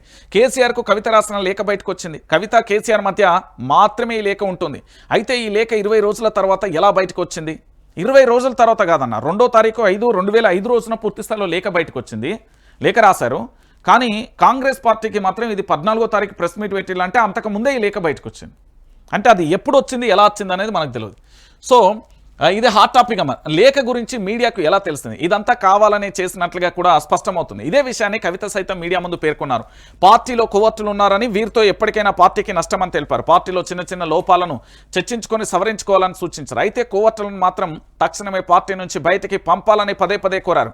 గోప్యంగా ఉంచాల్సిన లేఖ ఎందుకు బయటకు వచ్చిందనేది ఇప్పుడు వారందరూ కూడా చర్చించుకుంటున్నారు. అంతు చిక్కని ప్రశ్న. బయటికి వెళ్ళగొట్టే ప్రయత్నమా? కవిత అమెరికా నుంచి తిరిగి వస్తుందని తెలిపే ముందు రోజు అంటే మే 22న 5 పేజీల లేఖను మీడియాకు లీక్ చేయడం ఇప్పుడు హాట్ టాపిక్. కవితను టార్గెట్ చేసి ఈ లేఖను లీక్ చేశారా అనేది చర్చనీయాంశం కూడా జరుగుతుంది. లేకుంటే ఆమె పార్టీ నుంచి బయటకు వెళ్ళగొట్టే ప్రయత్నమా? ప్రస్తుతం కాళేశ్వరం మిషన్కు కేసీఆర్కు నోటీసులు ఇచ్చిన అంశాన్ని అటెన్షన్ డైవర్షన్ కోసం ఈ లేఖను తెర మీదకి తెచ్చారా అనే అంశం కూడా చర్చనీయాంశంగా మారుతుంది. సో గతంలో ఎప్పుడూ లేనిది ఇప్పుడు లేఖను లీక్ చేయడం వెనుక కారణాలు ఏమిటి? అంతు చిక్కని ప్రశ్నగా మారింది. ఇప్పటికే కవిత రాజకీయంగా యాక్టివ్ కావడం నచ్చక ఈ పని చేస్తున్నారా అనే అనుమానాలు కూడా సైతం వ్యక్తమవుతున్నాయి. రాష్ట్ర వ్యాప్తంగా పర్యటనలకు వెళ్లకుండా పార్టీలో కీలకంగా నేతంగా ఎదగకుండా అడ్డుపడేందుకు సీక్రెట్గా ఉండాల్సిన లేఖను లీక్ చేసింది ఎవరనేది ఇప్పుడు రాజకీయ వర్గాలలో చర్చనీయాంశం మారుతుంది. బాస్తో వాళ్ళు మాత్రమే, కేసీఆర్తో పాటు ఫామ్ హౌస్లో 4-5 మాత్రమే నిమిత్తం ఉంటారు. అయితే వారే ఈ లేఖను బయట పెట్టారా, ఇంకెవరైనా బయట పెట్టారా? వారికి కాకుండా ఇంకా పార్టీలో ఎవరెవరు ఉన్నదనేది ఇప్పుడు చర్చనీయాంశంగా మారింది. కేసీఆర్తో ఉండేవారికి కాకుండా ఇంకెవరికి లేఖను బయట పెట్టడానికి అవకాశం ఉంటుంది? అసలు ఆ సాహసం ఎవరు చేస్తారు అనేది కూడా రాజకీయ వర్గాలలో హాట్ టాపిక్గా మారింది. ఏది ఏమైనా కవిత టార్గెట్గా గోప్యంగా ఉండాల్సిన లేఖను మీడియాకు లీకులు ఇచ్చారనేది స్పష్టమవుతుంది. అయితే ఆ లీకులు ఇచ్చిన వ్యక్తిని గుర్తించి పార్టీ చర్యలు తీసుకుంటుందా లేదా అనేది చూడాలి. మరోవైపు కవిత లేఖను లీకులు చేశారంటే పార్టీలో అంతర్గతంగా జరుగుతున్న చర్చల సారాంశాన్ని సైతం పార్టీలకు చేరవేసే అవకాశం లేకపోలేదనే అభిప్రాయాన్ని కూడా స్పష్టంగా అర్థమవుతుంది. రైట్, ఇప్పుడు మనం చర్చిద్దాం. సో ఇప్పుడు తెలంగాణ ప్రాంత ప్రజలందరికీ కూడా తెలవాల్సిన విషయం ఏంటంటే, నేనేమంటున్నానంటే ఒకసారి మనం చాలా క్లారిటీగా మాట్లాడుకుందాం. ఎందుకంటే బీఆర్ఎస్ పార్టీ అధికారంలోకి రావాలని చాలామంది కోరుకుంటున్నారు ఈ తెలంగాణలో. చాలామంది అంటే చాలామంది. వాస్తవానికి మనందరం కూడా మాట్లాడుకుంటే తెలంగాణ రాష్ట్ర రాజకీయాలలో బీఆర్ఎస్ పార్టీ అధికారంలోకి రావాలని ఎక్కువగా కూడా రైతులు, కార్మికులు, విద్యార్థులు, నిరుద్యోగులు మాత్రమే ఇప్పుడు బలంగా వినబడుతున్నారు. సో నేను ఒక మాట చెప్తున్నా, ఇప్పుడు లేఖ అనేది పూర్తి స్థాయిలో చర్చనీయాంశంగా మారిందండి. ఈ లేఖ పూర్తిగా కూడా బయటికి వచ్చిన పరిస్థితి కనబడుతుంది. సరే, ఈ లేఖకు సంబంధించి బీఆర్ఎస్ పార్టీ అధినేత అంటే కేసీఆర్కి దాంతోపాటు ఇక్కడ ఎవరు కవిత గారు రాస్తారు. అంటే ఈ సందర్భంగా చాలా సందర్భంలో పార్టీకి సంబంధించిన ప్లస్ ఏంటి, మైనస్ ఏంటి అనేది చాలా సందర్భాలలో, ఎందుకంటే అధినేతకు వాస్తవాలు తెలవాలి కదా. ఇప్పుడు కేసీఆర్ అనే వ్యక్తి ఫామ్ హౌస్లో ఉన్నప్పుడు మాత్రం మానిటరింగ్ చేస్తేనే సరిపోదు, వాస్తవాలను ధృవీకరించి చెప్పాల్సిన పరిస్థితి ఉంది.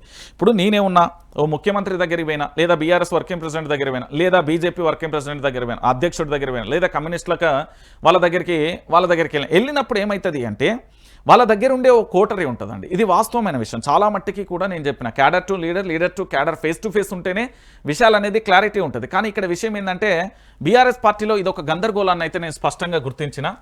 ఏది అంటే భజన బ్యాచ్ అయితే భయంకరంగా ఉన్నది. ఇలా cadre to leader, leader to cadre ఎప్పుడు కూడా ఫేస్ టు ఫేస్ అయ్యే దాఖలాలు అయితే లేవు, కనిపించవు. కష్టం వచ్చినా నష్టం వచ్చినా పూర్తి స్థాయిలో కూడా ఏదో టీం దాన్ని రెఫర్ చేస్తుందేమో, వాళ్ళకు సంబంధించి చూస్తారేమో. కానీ ఈ భజన బ్యాచ్ అనేది పూర్తి స్థాయిలో అది ఏ పార్టీలో ఉన్నా ఇది పోవాలి. ఇక్కడ విషయం ఏంటంటే రేవంత్ రెడ్డి గారు విపక్షంలో ఉన్నప్పుడు చాలా విపక్షంలో ఉన్న నేను లైవ్లో అక్కడే ఉన్నా. ఒక సందర్భంలో వాళ్ళ సమీక్షా సమావేశం జరుగుతుంది 2021 అంటే ఎన్నికలకు ముందు, ఎన్నికలకు 6 నెలలు 8 నెలల ముందు. సో రేవంత్ రెడ్డి గారికి సంబంధించి సమీక్షా సమావేశం జరుగుతుంది. మనం తీసుకునే నిర్ణయాలు ఏ సన్నాసి పూర్తి స్థాయిలో బీఆర్ఎస్కు చేరవేస్తుండని చాలా నిర్మోహమాటంగా డైరెక్ట్గా కొండబద్దలు కొట్టిండు రేవంత్ రెడ్డి గారు. రేవంత్ రెడ్డి గారు ఆ రోజు పూర్తి స్థాయిలో విమర్శించిండు. అయితే ఈరోజు బీఆర్ఎస్ పార్టీకి అలాంటి పరిస్థితి ఎలా వస్తుందనేది క్వశ్చన్. ఎందుకు క్వశ్చన్ అంటున్నా అంటే, ఫస్ట్ బీఆర్ఎస్ పార్టీ అనేది ఉద్యమ పార్టీ, ఉద్యమ పార్టీ, క్రమశిక్షణ కలిగిన పార్టీ. ఇది నేను చాలా రెస్పెక్టెడ్గా చెప్తున్నా. ఉద్యమ పార్టీ, క్రమశిక్షణ కలిగిన పార్టీ. అలాంటి పార్టీలో నుంచి లేఖ బయటికి రావడం అనేది ఒక అంశమైతే, లేఖ బయటికి రావడం అనేది మీరు చాలా సింపుల్గా చూస్తున్నారు కావచ్చు. నేను దాన్ని చాలా ఇన్వెస్టిగేషన్ చేసిన. లేఖే బయటకు వచ్చిందంటే బీఆర్ఎస్ పార్టీ తీసుకునే నిర్ణయాలు కూడా కాంగ్రెస్ పార్టీకి చేరతలేవన్న గ్యారంటీ ఏంటి? ఇది ఇక్కడ బీఆర్ఎస్ పార్టీ ఏదైతే భవిష్యత్తుకు సంబంధించిన వ్యూహాలు కానీ, లేదా ప్రతి వ్యూహాలు కానీ, లేదా నిర్ణయాలు కానీ, ఇవన్నీ ఈ నిర్ణయాలన్నీ కూడా కాంగ్రెస్ పార్టీకి చేరతలేవన్న గ్యారంటీ ఉందా? ఇది అందరికీ కూడా తెలవాల్సిన విషయం. ఎందుకు నేను ఈ విషయాన్ని చెప్తున్నానంటే, తెలంగాణ ప్రాంత ప్రజలారా దయచేసి మీరు అందరూ కూడా ఆలోచించాల్సిన విషయం ఏంటంటే, ఇక్కడ నిర్ణయాలన్నీ కూడా ఖచ్చితంగా కూడా అక్కడికి ఎవరో చేరవేస్తున్నారు. సో ఈ చేరవేసే జుట్టును పట్టుకొని హుస్సేన్ సాగర్లో ముంచాల్సింది. సో క్లారిటీగా కూడా ఇక్కడ ఒక అంశాన్ని బయటికి తీద్దాం. రెండోది ఇక్కడ ఏంటి అంటే, కవిత మీరందరూ ఆలోచించండి. ఆ పార్టీకి సంబంధించి అధినేత వాళ్ళ కుమార్తె ఫస్ట్. దాంతోపాటు గతంలో ఎంపీగా పనిచేశారు, దేశ రాజకీయాలు తెలుసు. ఎమ్మెల్సీగా, జాగృతి వ్యవస్థాపక అధ్యక్షురాలుగా తెలంగాణ ఉద్యమంలో బతుకమ్మ ఆటపాటలతోని ప్రజలతో మమేకమైన వ్యక్తి. దాని తర్వాత ఆరోపణతో ఢిల్లీకి సంబంధించి జైల్లో గడిపారు. దాని తర్వాత బయటికి వచ్చారు, చాలా రకాలుగా ఇబ్బందులు ఎదుర్కొన్నారు. ఒక ఆడబిడ్డ కన్నీళ్ళు ఏంటి అనేది కూడా మనం చూసాం, దాంట్లో ఎలాంటి డౌట్ కూడా లేదు. సో ఇక్కడ విషయం ఏంటి, ఈ లేఖలు అనేది తరచుగా ఇప్పుడు కేటీఆర్ కూడా ప్లస్ మైనస్ చెప్తాడు, ఎందుకంటే ఇప్పుడు సభకు సంబంధించి ఎట్లా జరిగిందని చెప్తాను, హరీష్ రావుని అడిగినా చెప్తాడు. సో కవిత లేఖ రూపంలో. కానీ ఈ లేఖను బయటపెట్టిన దుర్మార్గుడెవడు, ఈ లేఖను బయటపెట్టిన మూర్ఖుడెవడు అంటున్నా. అంటే బీఆర్ఎస్ పార్టీకి సంబంధించి చాలా బలంగా ప్రజల్లోకి వెళ్తుంది, చాలా విశ్వసించవచ్చు. బీఆర్ఎస్ పార్టీ చాలా వ్యూహాలతో బయటకు వెళ్తున్న తరుణంలో దెబ్బకొట్టే ప్రయత్నం ఎక్కడో జరుగుతున్నది. ఇది బీఆర్ఎస్ పార్టీ మాత్రం పట్టుకోకపోతే చాలా సందర్భాలలో కనుక ఇబ్బంది అయిపోయే పరిస్థితి ఏర్పడింది. సరే లేఖ రాసారా, లేఖ అంతర్గత విషయం వాళ్ళు ఎన్ని లేఖలన్నా రాసుకొని ఏది కేసీఆర్ కవితకు రానివ్వండి లేదా కేటీఆర్కి రాని హరీష్ రావు, అది వాళ్ళ పార్టీ అంతర్గత విషయం, ఆ పార్టీకి సంబంధించి వాళ్ళు చర్చించుకుంటారు. కానీ లేఖలు బయటకు వచ్చుడు అనేది ఇది చాలా డేంజర్ విషయం. అంటే పార్టీకి సంబంధించి విపక్ష 10 ఏళ్ళు అధికారంలో ఉండి 14 ఏళ్ళు విపక్షంలో ఉండి మళ్ళీ ఇప్పుడు విపక్షంలో ఉన్న ఈ పార్టీకి సంబంధించిన అంతర్గత విషయాలు కూడా బయటికి వెళ్ళే ప్రమాదం ఉంది. అది చాలా డేంజర్. ఇంటి దొంగని ఈశ్వరుడైనా దొరకబట్టలేడనే ఒక సామెత ప్రకారం అది దొరకబట్టకపోతే పూర్తి స్థాయిలో కూడా బీఆర్ఎస్ పార్టీ పతనానికే కారణమైపోతుంది. ఇది చాలా క్లియర్గా చెప్తున్నా నేను. ఎందుకంటే లేఖ బయటకు ఎట్లా వస్తుందండి వాళ్ళ అంతర్గత వ్యవహారాలలో. సో మొత్తానికి కవితకు సంబంధించి ప్లస్ మైనస్ పార్టీని అధికారంలోకి తీసుకురావడానికి తను కృషి చేస్తుంది, దాంట్లో ఎలాంటి డౌట్ లేదు. దాన్ని ఇప్పుడు ఈ లేఖను తీసుకొచ్చి ఏదో ఏంటంటే సోషల్ డ్యామేజ్ చేసే ప్రయత్నం చేస్తారు, కానీ అది జరగని ముచ్చట. సో లేఖ క్లారిటీ ఏంటంటే పార్టీకి సంబంధించి నిత్యం కూడా కవిత లేఖలు రాస్తారు, ప్లస్లు మైనస్లు ఏంటి అనే ఫీడ్బ్యాక్ అనేది తన తండ్రికి ఇస్తున్నారు. దాంట్లో భాగంగా ఈసారి కూడా లేఖలు రాశారు. దాన్ని ఎవరు బయట పెట్టారనేది ఒకటి తెలవాలి. రెండోది లేఖ బయటకు వచ్చిందంటే పార్టీ అంతర్గత విషయాలు కూడా అధికార పార్టీకి చేరుతున్నాయని మనం విశ్వసించాలి, తప్పదు అది. రెండోది. ఇక మూడోది ఏంటంటే భవిష్యత్తులో నిర్మాణం కోసం ఏం చేయాలి, ప్లస్లు మైనస్లు చెప్పినప్పుడే కదా. భజన చేస్తే నిత్యం ఎంతసేపు. నిజంగానే కవిత చెప్పిన వ్యాఖ్యలలో రెండింటిని మనం ఏకీభవించవచ్చు. ఒకటి ఆ చుట్టూ ఉండే భజన బ్యాచ్ కానీ, రెండు ఆ దయ్యాలు కానీ వాస్తవమైన విషయం. లేకే బయటకు వచ్చిందంటే అంతర్గత విషయాలు వెళ్ళవు అని మనం మాట్లాడుకోకపోతే ఎట్లా, అది వాస్తవమైన విషయం కదా. సో ఈ విషయానికి సంబంధించి ఏం జరుగుతుంది ఏం కదా. ఇక కాంగ్రెస్ బీజేపీలకు సంబంధించి లేఖ మీద పూర్తి స్థాయిలో రచ్చ చేస్తున్నాయి. బయటకు వస్తారట, పార్టీ పెడతారట, ఏది పెట్టారండి. వాళ్ళ తండ్రికి అడుగుజాడలలో ఎమ్మెల్సీ కవిత నడుస్తుంది, ఒకటి క్లియర్ కట్టు. రెండోది ఇంకొక విషయం ఏంటంటే వాళ్ళ తండ్రి అడుగుజాడలలో నడవడంతో పాటు ఆ పార్టీని అధికారంలోకి తీసుకురావడం, 2028లో మళ్ళీ బీఆర్ఎస్ పార్టీ అధికారంలోకి తేవడం కోసం వాళ్ళు పనిచేస్తారు. ఇదంతా కూడా మీడియా సృష్టిస్తున్న కొన్ని కాంగ్రెస్ పార్టీ బీజేపీకి సంబంధించిన సోషల్ మీడియా అకౌంట్స్ కానీ వాళ్ళ మీడియా కానీ పూర్తి స్థాయిలో చేయాల్సిన దానికంటే ఓవర్ ప్రసారం చేస్తున్నారు అంతే. దీంతో ఎలాంటి దాన్ని మనం మాట్లాడుకోవాల్సిన అవసరం కూడా లేదు. ఇక దాంతోపాటుగా మరొక అంశం, ఇది చాలామందికి తెలిసే ఉంటుంది. ఈ విషయాన్ని మనం అందరం కూడా యాక్సెప్ట్ చేయాలి. ఎందుకంటే పూర్తిగా కూడా ఏం జరుగుతున్నది ఏం కథ అనేది కూడా చూసే ప్రయత్నం అయితే చేద్దాం. ఒకసారి ఇక్కడ చూడండి, రేవంత్ అడ్డంగా దొరికిపోయాడు, ఈసారి అయినా చర్యలు ఉంటాయా? నేషనల్ హెరాయిల్ కేసులో ఈడీ పేరు చేర్చింది. సీఎం కాకముందుకే కాంగ్రెస్కు 100 కోట్లు, ఏడాదిన్నరలో 1000 కోట్లు పంపిండు. పొంగులేటిలా రేవంత్ రెడ్డి బీజేపీ కాళ్ళు పట్టుకుంటాడా? ఆయన్ను విచారించి కుంభకోణం కక్కించాలి. సీఎం కుచ్చిపోతుందనే భయంతో ఉన్నాడు. రేవంత్కు పిల్లనిచ్చిన మామ పద్మారెడ్డినే కాళేశ్వరంలో అవినీతి జరగలేదన్నారు. ఆ టెన్షన్ డైవర్షన్ కోసమే చిల్లర చేష్టలు కేటీఆర్ అంటూ కూడా ఇక్కడ చూస్తున్న పరిస్థితి కనబడుతుంది. సో పూర్తిగా కూడా ఇక్కడ అంశం మళ్ళొక్కసారి దీన్ని ఇంకొంచెం లోతుగా పోవాలంటే ఇక్కడ చూద్దాం. కాంగ్రెస్ టికెట్ల పేరిట వసూలు, భవిష్యత్తు పేరిట దందాలు. టికెట్లు అంటే కాంగ్రెస్ పార్టీకి సంబంధించిన ఎమ్మెల్యేలకు టికెట్లు ఇవ్వాలంటే పూర్తి స్థాయిలో కూడా పైసా పట్టు టికెట్ కొట్టు అనేది హైలైట్గా మారిపోయింది. భవిష్యత్తులో కూడా ఇలాంటి వసూలు రాజాలా అంటూ చూస్తున్న పరిస్థితి కనబడింది. నేషనల్ హెరాయిల్ కేసులో ఈడీ షార్ట్షీట్తో సీఎం రేవంత్ రెడ్డి అవినీతి సామ్రాజ్యం బట్టబయలైంది. యంగ్ ఇండియన్ సంస్థకు విరాళాలు ఇస్తే పదవులు ఇప్పిస్తానని ఆశ చూపి సాగించిన వసూళ్ల పర్వం ప్రపంచానికి తెలిసిపోయింది. అధికారంలోకి రాకముందుకే కాంగ్రెస్ పెద్దలకు 100 కోట్లు కట్టబెట్టిన వ్యవహారం కుండ బద్దలు కొట్టినట్టయింది. ఇక తెలంగాణ రాష్ట్రం కాంగ్రెస్కి ఏటీఎంలా మారిందనే విషయం రుజువైంది. ఇక కాంగ్రెస్కి ఏటీఎంలా తెలంగాణ. రేవంత్ అవినీతి బట్టబయలు. ఇప్పటికైనా కేంద్రం చర్యలు తీసుకుంటుందా? ప్రజల దృష్టి మరల్చేందుకు డైవర్షన్ డ్రామాలు. దివ్యమైన రాష్ట్రాన్ని దివాలా తీయించారు. కేసు నమోదు చేసి ఈడీ చేతులు దులుపుకోవద్దు. కాళేశ్వరంలో అవినీతి ఎక్కడుందన్న తన మామ పద్మారెడ్డి మాటలతో రేవంత్ ఫ్యూజులు ఎగిరిపోయినాయి. బీఆర్ఎస్ వర్కింగ్ ప్రెసిడెంట్ కేటీఆర్ నిప్పులు. ఇక నాడు నేడు రేవంత్ వసూలు. ప్రశాంత్ రెడ్డి పీసీసీ హోదాలో దోపిడీ, సీఎం హోదాలో అవినీతి. రేవంత్ రాజీనామా చేయి, ఎమ్మెల్సీ దాసోజు శ్రవణ్ అంటూ కూడా చూస్తున్న పరిస్థితి కనబడుతుంది. సో ఇక్కడ విషయాన్ని ఒకసారి మనం పూర్తిగా గనక చూస్తే ఈ భారతదేశంలో కాంగ్రెస్ పార్టీ అధికారంలో ఉన్నది మన పక్క రాష్ట్రం, ఈ రాష్ట్రం అంతే. ఉన్నప్పుడు ఈ భారతదేశంలోని అనేక రాష్ట్రాలలో కాంగ్రెస్ పార్టీ కార్యక్రమాలు నడవాలన్నా, కాంగ్రెస్ పార్టీకి సంబంధించిన పార్టీ ఆఫీసులు నడవాలన్నా ఆర్థిక మూలాలు అనేది చాలా అవసరం. ఆ ఆర్థిక మూలాలు ఎక్కడి నుండి వెండి పంపిస్తారు? తెలంగాణ ఎక్కడ అధికారం ఉంటే గక్కడి నుండి విరాళాలు వస్తాయి, గక్కడి నుండి పార్టీ నడుస్తుంది. అది వాస్తవమైన విషయం, అందరికీ తెలిసిన విషయం, అందరూ యాక్సెప్ట్ చేయాల్సిందే. సో ఇక్కడ నుండి కూడా ఎన్నికలకు ముందు పైసలు వెళ్ళినాయి, ఎన్నికలకు తర్వాత కూడా పైసలు వెళ్తున్నాయి అనేది కేటీఆర్ వాదన. ఇక్కడ కదులుతున్న నేషనల్ హెరాల్డ్ డొంక, రేవంత్ ఆదేశాలతో నలుగురి విరాళాలు, రాహుల్ గాంధీ కంపెనీకి చెల్లింపు, లీస్ట్లో షబీర్ అలీ, గాలి అనిల్, సుదర్శన్. ఇండియా టుడే సంచలనమైన కథనాలు. ఏంది విరాళాలు ఇచ్చిన వారి జాబితా ఒకసారి చూద్దాం. గాలి అనిల్ కుమార్ 20 లక్షలు ఇచ్చాడు, షబీర్ అలీ 20 లక్షలు ఇచ్చాడు, పి సుదర్శన్ 15 లక్షలు ఇచ్చాడు. వర్కింగ్ ప్రెసిడెంట్గా పనిచేసిన ఓ వ్యక్తి ఏకంగా 25 లక్షలు ఇచ్చాడు. మరి వర్కింగ్ ప్రెసిడెంట్గా పనిచేసిన వ్యక్తి విపక్షంలో ఉన్నప్పుడు అంటే పొన్నాల లక్ష్మే ఉండే, ఆ తర్వాత ఉత్తమ్ కుమార్ రెడ్డి, ఆ తర్వాత రేవంత్ రెడ్డి, ముగ్గురే ఉండే. అంటే వర్కింగ్ ప్రెసిడెంట్గా పనిచేసిన వాళ్ళు అయితే ఆ తెలంగాణ రాష్ట్రం వచ్చిన తర్వాత అయితే వాళ్ళే ఉండే. సో దాంతోపాటుగా ప్రణాళికబద్ధంగా చేసిన ఆర్థిక నేరం ఇది. ప్రమేయం ఉన్న వారికి త్వరలో కూడా సమాన్లు జారీ, ఆధారాలు సేకరించాక అనుబంధ షార్ట్షీట్. ఎన్ఫోర్స్మెంట్ డైరెక్టరేట్ వర్గాలలో వెల్లడి. ఇక 44వసారి ఢిల్లీకి వెళ్లిన రాష్ట్ర ముఖ్యమంత్రి యనుమల రేవంత్ రెడ్డి గారు అంటూ కూడా చూస్తున్న పరిస్థితి కనబడుతుంది. సో పూర్తి స్థాయిలో కూడా దేశవ్యాప్తంగా సంచలనం సృష్టించిన నేషనల్ హెరాల్డ్ మనీ లాండరింగ్ కేసులో డొక్క కదులుతున్నది.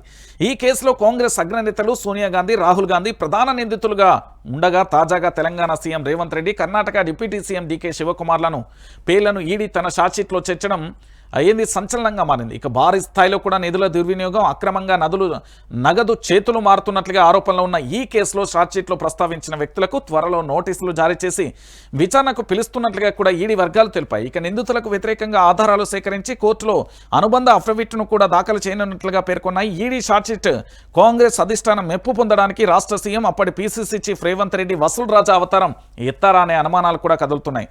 సో ఈడీ వర్గాలు English news website India today కథనం ప్రకారం ఈ అనుమానాలన్నీ కూడా ధృవీకరిస్తున్నట్లుగా తెలుస్తున్న పరిస్థితి కనబడుతుంది. సో ఇక్కడ విషయం ఏంటి అంటే మనందరం కూడా పెద్దగా చెప్పాల్సిన అవసరం లేదు.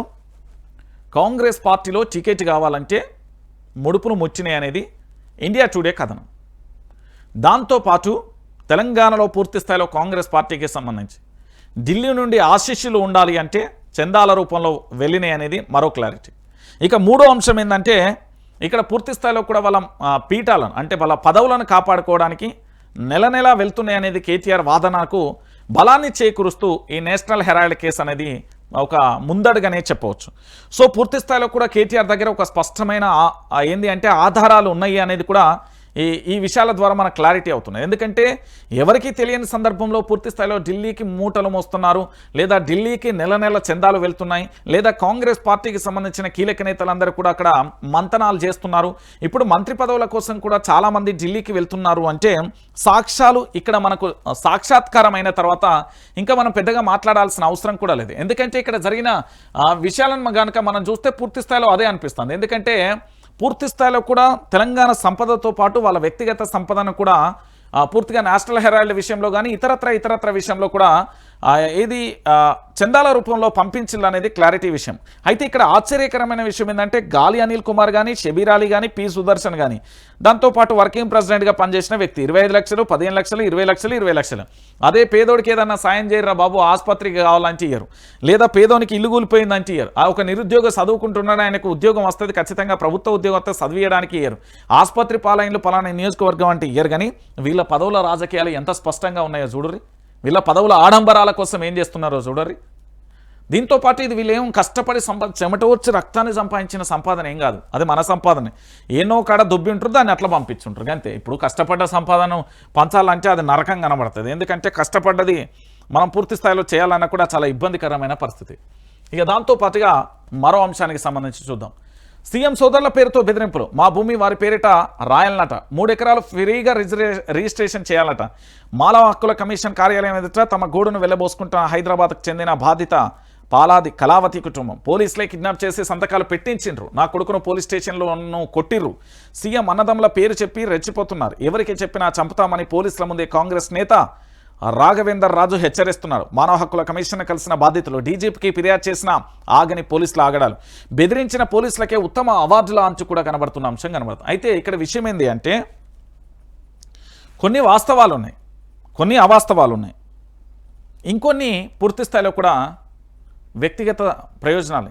ఏంది నేను 3 డిఫరెన్స్ ఎందుకు చెప్పినా అంటే కొంతమంది ముఖ్యమంత్రి పేరు చెప్పుకొని ముఖ్యమంత్రి కుటుంబ సభ్యుల పేరు చెప్పుకొని దందా చేసే వాళ్ళు కొంతమంది ఉన్నారు. అది ముఖ్యమంత్రికి తెలియదు, ముఖ్యమంత్రి కుటుంబానికి తెలియదు. సో వీళ్ళకు ఒక సంబంధం లేదు.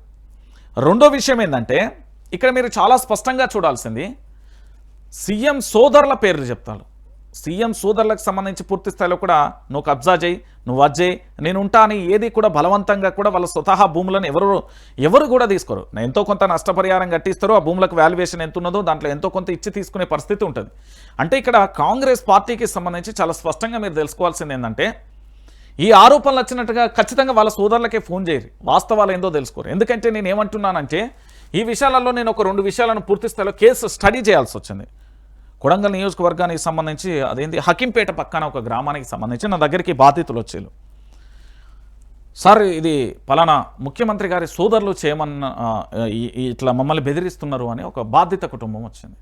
దాన్ని పూర్తిగా డెప్త్లోకి వెళ్తే అసలు ఆ ముఖ్యమంత్రి కుటుంబ సభ్యులకు సంబంధించి వాళ్ళ అన్నదమ్ములకు ముఖ్యమంత్రి గారికి అసలు సంబంధమే లేదండి. అక్కడ ఉండే ఒక కాంగ్రెస్ నాయకుడికి సంబంధించి దాన్ని పూర్తి స్థాయిలో కబ్జా చేసుకునే ఆలోచన తప్ప, ఆడున్న పలుకుబడితోనే ఆ స్టేషన్కు ఉన్న పోలీస్ స్టేషన్లో పోలీసులకు ఫోన్ చేస్తాడు, లేకపోతే కొంతమంది బాడీగార్డులను అల్లరి మూకలను తాగిచ్చి ఆ జనం మీదకి తోలుతారు చూడు, బయట సినిమాలలో కనబడతారు చూడు, గా ఎపిసోడ్ దాంట్లో కనబడదు. నేనేమంటున్నానంటే వాస్తవాలు అయ్యి ఉండొచ్చు, అవాస్తవాలు అయ్యి ఉండదు, కానీ న్యాయం మాత్రం వీళ్ళకి జరగాలి. ఎందుకంటే మానవ హక్కుల కమిషన్ దాకా వెళ్ళిళ్ళు అంటే ఖచ్చితంగా కూడా ఇక్కడ ఏం జరిగింది అనేది చూద్దాం. పచ్చని పాలమూరు హత్య రాజకీయాలకు వేదిక అవుతున్నది. ముఖ్యమంత్రి రేవంత్ రెడ్డి సోదరుల అండ చూసుకుని కొందరు కాంగ్రెస్ నాయకులు చెలరేగిపోతున్నారు. నేను చెప్పలే మా ముఖ్యమంత్రి వాళ్ళ తమ్ముడు నాకు జాన్ జిగిరి రబై ఇగో గీ పేరు చెప్పుకొని వాళ్ళ వ్యక్తిగత ప్రతిష్టను కూడా దెబ్బతీస్తున్నారు. నేను చెప్తున్నా కదా, వారి దౌర్జన్యాలకు పోలీసులు సైతం వంతపాడటం మరింత విషాదం. హైదరాబాద్కు చెందిన పహలాది కళావతి కుటుంబాన్ని పోలీసులే బలవంతంగా తమ వాహనంలో తీసుకెళ్లి చెప్పినట్లు వినకపోతే చంపేస్తామని పోలీస్ స్టేషన్లోనే బెదిరించి దొంగ డాక్యుమెంట్లపై సంతకాలు చేయించుకొని ఘటన వెలుగులోకి వచ్చింది. ముఖ్యమంత్రి అన్నదమ్ములు అండ చూసుకుని మహబూబ్ నగర్కు చెందిన కాంగ్రెస్ నేత చలవగాలి రాఘవేందర్ రాజు తమను చంపేస్తామని పోలీసుల ముందే హెచ్చరించాడని అసలు విషయం ఇది. ఇగో ఈ పెద్ద మనిషి రాఘవేందర్ ఎవరైతే ఉన్నారో రాఘవేందర్ రాజు అనేట ఆయనే చంపేస్తామని పోలీసుల ముందు బెదిరించిందని, స్థానిక పోలీసులు సైతం ఆయనకే వత్తపాడుతున్నారు అని, వారి నుంచి తమకు ప్రాణహాని ఉందని బాధితులు శుక్రవారం రాష్ట్ర మానవ హక్కుల కమిషన్ను కలిసిర్రు. ఈ సంబంధంలో ముఖ్యమంత్రి గారికి ఏం సంబంధం లేదు, వారి కుటుంబ సభ్యులకి ఏం సంబంధం లేదు. ఈ కాంగ్రెస్ పార్టీ అధికారంలోకి వచ్చిందని కొంతమంది కాంగ్రెస్ నాయకులు ఎగురుతారు. ఇది వాస్తవమైన విషయం. ఈ రాఘవేందర్ రాజు ఎవరైతే ఉన్నారో ఆయన రాష్ట్ర జిల్లా ఎస్పీ కానీ లేదా డీజీపీ కానీ ఆయన పూర్తి స్థాయిలో కస్టడీ తీసుకొని ఆయన పూర్తి స్థాయిలో విచారణ చేయించాల్సిందే, ఆయనను అరెస్ట్ చేసి వాస్తవాలు కూడా తెలవాల్సిందే. ఎందుకంటే ఏడ పచ్చని భూమి కనబడ్డా, బీడు భూమి కనబడ్డా కేల్కతం దుకాణం బంద్ అయిపోతుంది. నిజంగా కొంతమంది ఎమ్మెల్యేలకు సంబంధం లేదు, కొంతమంది మినిస్టర్లకు సంబంధం లేదు, ముఖ్యమంత్రిగా కొంతమంది కాంగ్రెస్ పార్టీకి సంబంధించిన నాయకులు అదైనా వలసవాదం నుంచి వచ్చిన ఈ నేతలు డబ్బు మాత్రమే లక్ష్యంగా చేసుకొని చాలామందిని బెదిరిస్తారు. ఎన్ని రోజులు ఉంటుందా అధికారం? 5 సంవత్సరాలు తర్వాత వాని ముక్కు పిండి గోళీలు ఆట ఆడుకొని మళ్ళీ వీళ్ళ భూములు వీళ్ళు తీసుకోరా అధికారంలోకి వేరే పార్టీ వచ్చిన తర్వాత? లేదంటే ఒకవేళ అప్పుడు కూడా మారిపోతే చెప్పలేం. కానీ అంటే కొన్ని కేసులు చాలా డిఫరెంట్గా ఉన్నాయి. ఇక్కడ చూడండి, వీళ్ళ పేరు చెప్పుకొని వీళ్ళు దందాలు చేస్తారు. ఏది ముఖ్యమంత్రి గారి కుటుంబం పేరు చెప్పుకొని వీళ్ళు దందాలు చేస్తున్నారు. ఈ రాఘవేందర్ రాజు అనేటాయన ఈయన ఈ కేసే కాదు ఇంకో 2 కేసులు కూడా నా దగ్గరికి వచ్చింది. నేను ఏమంటున్నా అంటే వాళ్ళకు వీళ్ళకు మళ్ళీ పరిచయం ఉందా అంటే లేదు, వాళ్ళకు వీళ్ళకి సంబంధం ఉందా అంటే లేదు. జస్ట్ అన్నా నమస్తే అంటే అన్నా నమస్తే అనే బ్యాచ్ ఇవన్నీ అసలు సంబంధం లేదు. వీళ్ళు ఏం చేస్తున్నారు అంటే పూర్తి స్థాయిలో దందాలు స్టార్ట్ చేస్తున్నారు. ఇలాంటి వాళ్ళను పోలీసులే అరికట్టాల్సింది పోయి భారత రాజ్యాంగాన్ని ఇక్కడ పోలీసు వ్యవస్థ అనేది పూర్తి స్థాయిలో మరి అక్కడ ఉండే పోలీస్ స్టేషన్కు సంబంధించి మరి వాళ్ళు కూడా పోలీసులు ఎట్లా వత్తపడతారో నాకు అర్థం కాదు, ఎట్లా కొడతారో నాకు. సివిల్ వివాదాలు అంటే భూములకు సంబంధించిన పంచాయతీలలో పోలీస్ వ్యవస్థ అడుగు పెట్టద్దు అనేది అందరికీ తెలిసిన విషయమే. అరే రాజ్యాంగం చదివిన ఏ ఒక్కరికి, రాజ్యాంగం చదివినా చదవకపోయినా ప్రతి ఒక్కరికి తెలుసు, ల్యాండ్ భూముల పంచాయతీలలో పోలీసులకు సంబంధం లేదు. ఇది గుర్తుపెట్టుకోరు మీరు. అయినప్పటికీ కూడా పోలీసులు కూడా అరే న్యాయం చేయాల్సిన న్యాయస్థానం పోలీసులే అన్యాయం చేస్తే ప్రజలు ఏడికి పోవాలండి? ఇప్పుడు వీళ్ళ పరిస్థితి అదే ఉంది. వీళ్ళు అందుకే మానవ హక్కుల కమిషన్ దాకా పోయారు. నేను చెప్తున్నా కదా, ఇంతకంటే దారుణమైన విషయం ఇంకే ఉంటుంది చెప్పండి? ఇంతకంటే ఘోరం ఏముంటుంది? అంతకుమించి ఏముండదు కదా. ఇక చూడు, తడిసిన వడ్లు కొనండి, రోడ్డెక్కిన రైతులు ధాన్యం పారబోస్తున్న ధర్నాలు, కేంద్రంలో వడ్లు మగుతున్న ఆవేదన, 4 రోజుల పాటు వర్షాలు, బంగాళాఖాతం అరేబియా సముద్రంలో అల్పపీడనం, 6 జిల్లాలలో ఎల్లో ఆరెంజ్. కొన్ని రోజులుగా కురుస్తున్న వర్షాలతో నిజామాబాద్ జిల్లా బాల్కొండ నియోజకవర్గం వెల్పూర్ మండలం ఏంది అంటే పడగల్లు కొనుగోలు కేంద్రంలో మొలకెత్తిన వడ్లను చూపిస్తూ ఆవేదన వ్యక్తం చేస్తున్న రైతు చిన్న రాజన్న తడిసిన వడ్లకు దిక్కెవరు? అకాల వర్షాలకు తడిసిన ధాన్యం కొనుగోలు కేంద్రాలలో మొలకలు తూకం వేయబోమంటున్న అధికారులు, తీవ్రంగా నష్టపోతున్న రైతులు. నాడు భరోసా ఇచ్చిన కేసీఆర్ తడిసిన వడ్లు మద్దతు ధరకే కొనుగోలు. ప్రస్తుతం అందుకే విరుద్ధంగా పరిస్థితి. రైతుల గోస పట్టని సీఎం, ప్రకటనలకే పరిమితమైన ఉత్తమ అన్నదాతలకు కన్నీరు మిన్నూరు అంటూ కూడా చూస్తున్న పరిస్థితి కనబడుతుంది. అయితే ఈ వరి గురించి కూడా ఒకసారి మనం లోతుగా పోదాం. ఎందుకంటే వరి గురించి కూడా పూర్తి స్థాయిలో కూడా నేను చూశాను. ఏంటి అంటే వరి గురించి కనుక ఒకసారి లోతుగా వెళ్తే ఒక ప్రభుత్వం నుండి నేను ఏంది అంటే ఒక అంశాన్ని తీసుకొచ్చుకున్నా అండి. దీన్ని అదేంది ఆర్టీఐ ద్వారా ఇతరత్ర ద్వారా దీని ఒక సమాచారాన్ని నేను సేకరించిన. ఈ సమాచారాన్ని సేకరించినప్పుడు నాకు కొన్ని విస్తుపోయే అంశాలు కనబడ్డాయి. ఒకసారి మీకు ఆ లిస్ట్ కూడా చూపెడతా. ఇగో ఇది అయితే చాలామందికి తెలియని విషయం ఇది. నేను ఇప్పుడు కొన్ని సాక్ష్యాలతో సహా చెప్తా. ఒకసారి చూడండి. ఇక్కడ పాడికి సంబంధించి 22వ తారీఖు మే ఇక్కడ రబీకి సంబంధించి చాలా క్లారిటీగా చూడండి ఏం జరిగింది, ఏం కథ అనేది ఒకసారి చూడాలి. ఇక్కడ ఒకసారి చూడండి. ఇది మీకు కనబడ్డదా? ఒకసారి దీన్ని చాలా క్లారిటీగా చూడండి. ఇక్కడ సీజన్కు సంబంధించి రబీ 2022-23కు సంబంధించి 36.63 అండి. దాంతో సంబంధించి రబీకి సంబంధించి 2023-24 39.51. దాంతోపాటు 2024-25 వచ్చేటాలకు 60.61. అయితే ఇక్కడ ఒక విషయం ఏంటంటే ఈ తెలంగాణలో కాళేశ్వరం ప్రాజెక్టు పుణ్యమా, లేదా ఇతర ప్రాజెక్టుల నీళ్ళ పుణ్యమా, లేదా మన కాలం సరిగ్గా అవ్వడమో ఏదో ఒక అదృష్టంగానే పూర్తి స్థాయిలో ఏమైపోయిందంటే ఈ భారతదేశంలోనే పూర్తిగా కూడా ఆ తెలంగాణ రాష్ట్రం అనేది వరి ధాన్యంకి సంబంధించి పండించే పంటల ఉత్పత్తిలో నెంబర్ 1గా మారిపోయింది. సో నెంబర్ 1గా మారిపోవడానికి ప్రధానమైన కారణం కూడా రెండు ఉన్నాయి. ఒకటి సకాలంలో ఇక్కడ ప్రభుత్వానికి నుంచి వచ్చే స్పందన కావచ్చు, లేదా నీళ్ళని తాగునీళ్ళ విషయంలో కావచ్చు, ఈ విషయంలో కావచ్చు. అంటే ఏడాదికి సంబంధించి ఇక్కడ ప్రాసెసింగ్ సంబంధించి ఇగో ఎట్లా పెరుగుదల ఉంది అనేది ఒకసారి చూడుర్రి. ఇది విషయం. సో ప్రతి ఏడాదికి కూడా వరి సంబంధించిన సాగుకు సంబంధించి ఇతరత్ర కూడా ఏ విధంగా పెరుగుతున్నది, ఏ విధంగా దిగుబడి వస్తున్నది అనేది కూడా మనం చూడాల్సిన విషయం కనబడుతుంది. సో ఏమైపోయిందంటే ఊహించిన దానికంటే ఎక్కువగా కూడా రాబడి ఉత్పత్తి అంటే వరి ధాన్యానికి సంబంధించి పూర్తి స్థాయిలో ఈ ఏడాది 100 బస్తాలే అనుకున్నాం, కానీ 1000 బస్తాలు వచ్చిన పరిస్థితి. అంటే ఏంది పంటకు సంబంధం సాగు విస్తీర్ణం పెరగడం, దాంతోపాటు ఉత్పత్తి కూడా భారీగా పెరగడం, ఇవన్నీ జరిగిపోతున్న పరిస్థితి కనబడుతుంది. సో తెలంగాణలో అది అధికమైపోవడం వల్ల ప్రభుత్వానికి ఇబ్బందులు అవుతుంది అనేది మరొక అంశం కూడా కనబడుతున్న విషయాన్ని మనం చూస్తున్నాం. ఇక దాంతోపాటు కాంగ్రెస్ ఇక కాంగ్రెస్ పార్టీ గురించి మనం గట్టిగా చర్చించాలంటే ఒక విషయం బయటకు వస్తుంది. ఈ విషయానికి సంబంధించి నేను చెప్తా. దీనికంటే ఒక విషయం మీకు చెప్పాలి. ఇక్కడ వైఆర్టీవీ తెలుగు న్యూస్ ఛానల్ ఉన్నది కదా, దీనికి సంబంధించిన లైవ్ ఇక్కడ ఉన్నది కదా. సో ఈ లైవ్కు సంబంధించి ప్రతి ఒక్కరు చూడండి. ఎందుకంటే ఇక్కడ 130, 150 ఇతరత్ర ఇక్కడ సబ్స్క్రైబ్ చేసుకోమంటేనే ఇక్కడ లైక్ చేయాలి. ప్రతి ఒక్కరిని ఎందుకు చూడమంటున్నా అంటే రిపోర్ట్లు భయంకరంగా కొడుతున్నారు కాబట్టి మీరు లైక్ చేసి సబ్స్క్రైబ్ చేయి. ఎందుకు కొడుతున్నారు అంటే వాస్తవాలని చెప్పొద్దట.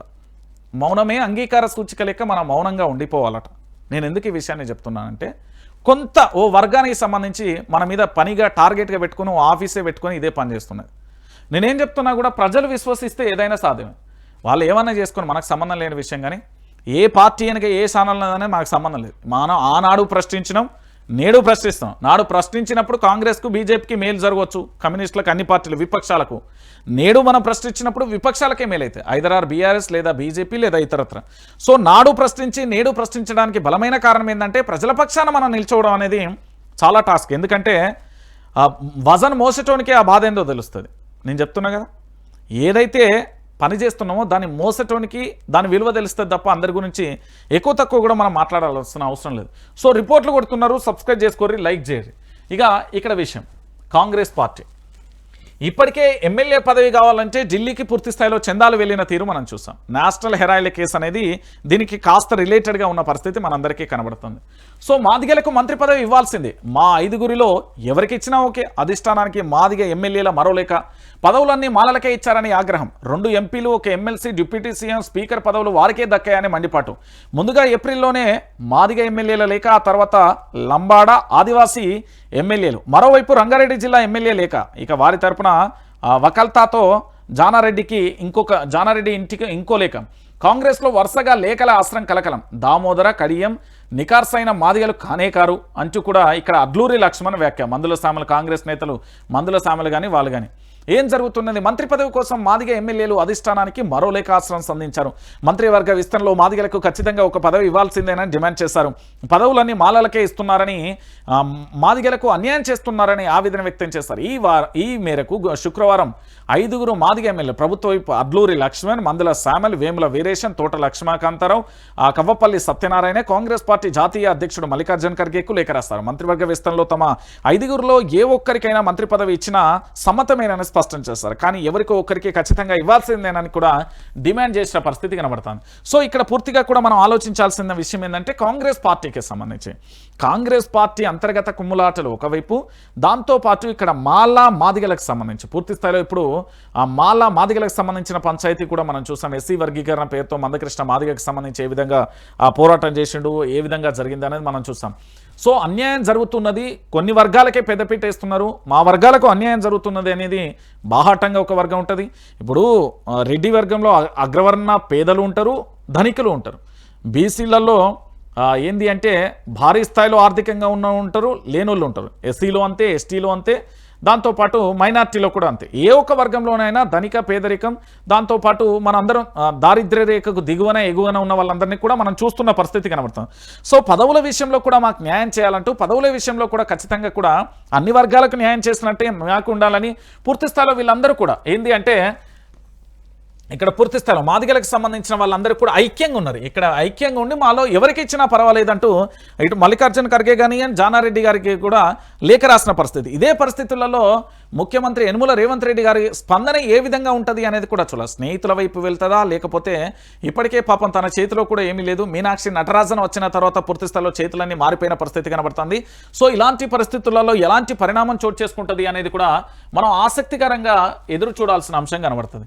ఇక ఆ విషయాన్ని మనందరం చూసిన పరిస్థితి కనబడుతుంది. సో మంత్రివర్గానికి సంబంధించి ఏం జరుగుతుంది, ఎట్లుంటుంది అనేది కూడా మనం వేచి చూడాల్సిన పరిస్థితి కనబడుతుంది. ఇక ఇంకొక అంశం కూడా ఉందండి. ఏంటి అంటే ఇక్కడ మన ఏది పూర్తి స్థాయిలో కూడా ఇగో ఇది గచ్చిరోలిలో ఎన్కౌంటర్, 4 మావోయిస్టుల మృతి, 2 గంటల పాటు జరిగిన కాల్పును, మృతులపై 18 లక్షల రివార్డు, ఘటనా స్థలం నుంచి రైఫిళ్లు, బర్మాన్ స్వాధీనం. మహారాష్ట్ర గచ్చిరోలిలో శుక్రవారం జరిగిన ఎన్కౌంటర్లో 4 మావోయిస్టుల మృతి చెందారు. ఇంద్రావతి నది పరివాహక ప్రాంతాలలో భద్రతా బలగాలు ఏది అంటే కార్డన్స్ చేపట్టాయి. ఈ క్రమంలో పోలీసులు మావోయిస్టుల మధ్య 2 గంటల పాటు కాల్పులలో 4 మావోయిస్టులు మృతి చెందినట్టుగా గచ్చిరోలి ఎస్పీ తెలిపారు. ఈ ఘటనల స్థానం నుంచి automatic self loading rifle, 303 rifle, దాంతోపాటు వాకీటాకీలు, క్యాపింగ్ మెటీరియల్ మావోయిస్టులు స్వాధీనం చేసుకున్నారు. మృతులపై 18 లక్షల రివార్డు ఉన్నట్టుగా కూడా తెలుస్తున్న పరిస్థితి కనబడుతుంది. ఓ పక్కన తెలంగాణ, ఛత్తీస్గఢ్, జార్ఖండ్కు సంబంధించి మహారాష్ట్ర పూర్తి స్థాయిలో భారతీయ జనతా పార్టీకి సంబంధించి కేంద్ర హోంశాఖ మంత్రి అమిత్ షా సారథ్యంలో పూర్తి స్థాయిలో మావోయిస్టుల మీద హుక్కుపాదం అయితే మోపారు. వాళ్ళని అంతమొందించడమే లక్ష్యంగా కొనసాగుతుంది. మావోయిస్టులు శాంతి చర్చల పేరుతోని ఇక్కడ ప్రజా సంఘాలు, రాజకీయ పార్టీలకు సంబంధించి పూర్తి స్థాయిలో కూడా వాళ్ళందరూ కూడా చెప్తున్న పరిస్థితి కనబడుతుంది. వాళ్ళందరూ కూడా డిమాండ్ చేస్తున్నారు మావోయిస్టులకు సంబంధించి కనీసం వాళ్ళు ఇచ్చే శాంతి చర్చల విషయాన్ని పట్టించుకోకపోగా సీరియస్ యాక్షన్లో పూర్తి స్థాయిలో కూడా భారతీయ జనతా పార్టీ ప్రభుత్వాలు, కేంద్ర ప్రభుత్వం వెళ్ళింది, దాంతోపాటు రాష్ట్ర ప్రభుత్వం కూడా వచ్చిన స్టార్టింగ్లో అదే పనిలో ఉన్న పరిస్థితి అయితే మనం చూసాం. సో మొత్తానికి ఏం జరగబోతుంది అనేది ఆసక్తిగా మారబోతుంది. ఈ మావోయిస్టు వర్సెస్ పోలీసులు, Maoist versus military, Maoist versus ఖనిజ సంపద, మావోయిస్టు వర్సెస్ కేంద్ర ప్రభుత్వం, మావోయిస్టు వర్సెస్ రాష్ట్ర ప్రభుత్వం, మావోయిస్టు వర్సెస్ రాజకీయ నాయకులు, మొత్తానికి ఏం జరగబోతుంది అనేది ఉత్కంఠగా మారబోతుంది. సో ఫైనల్గా ఏం జరుగుతుంది అనేది మనం కూడా